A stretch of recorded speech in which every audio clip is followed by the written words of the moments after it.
ಅವರು ರಾಷ್ಟ್ರೀಯ ನಾಯಕರನ್ನ ಕೇಳ್ತೀವಿ, ಜೊತೆಗೆ ಯಡಿಯೂರಪ್ಪನವರ ಅನುಮತಿ ಸಿಕ್ಕರೆ ಮಾಡ್ತೀವಿ ಅಂತ ಹೇಳ್ತಿದ್ದಾರೆ. ಯಾವುದೋ ಪ್ರಶ್ನೆನೆಲ್ಲ ಇದು ಚರ್ಚೆನೂ ಆಗಿಲ್ಲ, ಇದ್ರ ಬಗ್ಗೆ ಚರ್ಚೆನೂ ಆಗಿಲ್ಲ.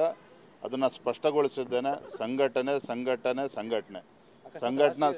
ಪರ್ವ ನಡೀತದೆ, ಅದ್ರ ಬಗ್ಗೆ ಚರ್ಚೆ ಅಷ್ಟೇ. ರಾಷ್ಟ್ರೀಯ ನಾಯಕರು ಒಪ್ಪಿಗೆ ಕೊಟ್ಟರೆ ತಾವು ಪಕ್ಷದ ಅದ್ರ ಬಗ್ಗೆ ನಾವು ಚರ್ಚೆನೇ ಮಾಡಿಲ್ಲ ರೀ. ಯಡಿಯೂರಪ್ಪನವರ ತಂದೆಯವರ ಹುಡ್ದಬ್ಬ ಆಚರಣೆ ಮಾಡಬೇಕಿದ್ದು ಅದ್ರ ಬಗ್ಗೆ ನಾವು ಚರ್ಚೆನೇ ಮಾಡಿಲ್ಲ. ಆಗ ನಾವು ಅವರೆಲ್ಲರಲ್ಲೂ ಕೂಡ ವಿನಂತಿ ಮಾಡಿದ್ದೇನೆ. ಇದು ನಾಟ್ ಅ ಸಬ್ಜೆಕ್ಟ್, ಇವತ್ತು ಚರ್ಚೆನೇ ಇಲ್ಲ. ಅದು ಸಂಘಟನಾ ಪರ್ವ ಬಿಟ್ಟರೆ ಯಾವುದೂ ಕೂಡ ಚರ್ಚೆನೇ ಇಲ್ಲ. ಅದ್ರ ಬಗ್ಗೆ ಯಾರು ಕೂಡ ಚರ್ಚೆ ಮಾಡಬಾರ್ದು ಅಂತ ಹೇಳಿದ್ದೇನೆ. ಅದಕ್ಕೆ ನಾವು ಯೋಚನೆ ಕೂಡ ಮಾಡಿಲ್ಲ. ಯೋಚನೆ ಮಾಡಿದಾಗ ತಿಳಿಸ್ತೇನೆ.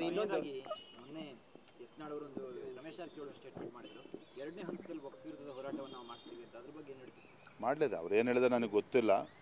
ಯಾರು ಏನು ಬೇಕಾದರೂ ಮಾಡಿ. ನಾನು ಹೇಳಿದೆನಲ್ಲ, ನಾನು ರಾಜ್ಯದ ಅಧ್ಯಕ್ಷನಾಗಿ ನನ್ನ ಎಲ್ಲರಲ್ಲೂ ಕೂಡ ನಮ್ಮ ಪಕ್ಷದ ಎಲ್ಲ ಹಿರಿಯರಲ್ಲಿ ನಾನು ವಿನಂತಿಯನ್ನು ಕೂಡ ಮಾಡಿದ್ದೇನೆ.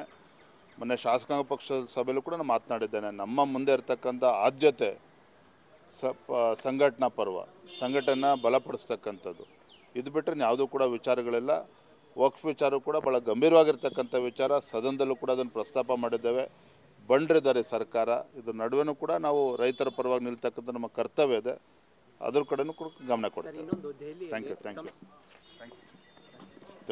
ಅವರು ರಾಷ್ಟ್ರೀಯ ನಾಯಕರನ್ನ ಕೇಳ್ತೀವಿ, ಜೊತೆಗೆ ಯಡಿಯೂರಪ್ಪನವರ ಅನುಮತಿ ಸಿಕ್ಕರೆ ಮಾಡ್ತೀವಿ ಅಂತ ಹೇಳ್ತಿದ್ದಾರೆ. ಯಾವುದೋ ಪ್ರಶ್ನೆನೆಲ್ಲ ಇದು ಚರ್ಚೆನೂ ಆಗಿಲ್ಲ, ಇದ್ರ ಬಗ್ಗೆ ಚರ್ಚೆನೂ ಆಗಿಲ್ಲ. ಅದನ್ನ ಸ್ಪಷ್ಟಗೊಳಿಸಿದ್ದೇನೆ. ಸಂಘಟನಾ ಪರ್ವ ನಡೀತದೆ, ಅದ್ರ ಬಗ್ಗೆ ಚರ್ಚೆ ಅಷ್ಟೇ. ರಾಷ್ಟ್ರೀಯ ನಾಯಕರು ಒಪ್ಪಿಗೆ ಕೊಟ್ಟರೆ ತಾವು ಪಕ್ಷದ ಅದ್ರ ಬಗ್ಗೆ ನಾವು ಚರ್ಚೆನೇ ಮಾಡಿಲ್ಲ ರೀ. ಯಡಿಯೂರಪ್ಪನವರ ತಂದೆಯವರ ಹುಡ್ದಬ್ಬ ಆಚರಣೆ ಮಾಡಬೇಕಿದ್ದು ಅದ್ರ ಬಗ್ಗೆ ನಾವು ಚರ್ಚೆನೇ ಮಾಡಿಲ್ಲ. ಆಗ ನಾವು ಅವರೆಲ್ಲರಲ್ಲೂ ಕೂಡ ವಿನಂತಿ ಮಾಡಿದ್ದೇನೆ. ಇದು ನಾಟ್ ಅ ಸಬ್ಜೆಕ್ಟ್, ಇವತ್ತು ಚರ್ಚೆನೇ ಇಲ್ಲ. ಅದು ಸಂಘಟನಾ ಪರ್ವ ಬಿಟ್ಟರೆ ಯಾವುದೂ ಕೂಡ ಚರ್ಚೆನೇ ಇಲ್ಲ. ಅದ್ರ ಬಗ್ಗೆ ಯಾರು ಕೂಡ ಚರ್ಚೆ ಮಾಡಬಾರ್ದು ಅಂತ ಹೇಳಿದ್ದೇನೆ. ಅದಕ್ಕೆ ನಾವು ಯೋಚನೆ ಕೂಡ ಮಾಡಿಲ್ಲ. ಯೋಚನೆ ಮಾಡಿದಾಗ ತಿಳಿಸ್ತೇನೆ.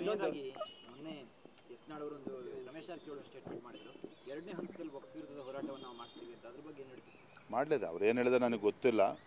ಯಾರು ಏನು ಬೇಕಾದರೂ ಮಾಡಿ. ನಾನು ಹೇಳಿದೆನಲ್ಲ, ನಾನು ರಾಜ್ಯದ ಅಧ್ಯಕ್ಷನಾಗಿ ನನ್ನ ಎಲ್ಲರಲ್ಲೂ ಕೂಡ ನಮ್ಮ ಪಕ್ಷದ ಎಲ್ಲ ಹಿರಿಯರಲ್ಲಿ ನಾನು ವಿನಂತಿಯನ್ನು ಕೂಡ ಮಾಡಿದ್ದೇನೆ.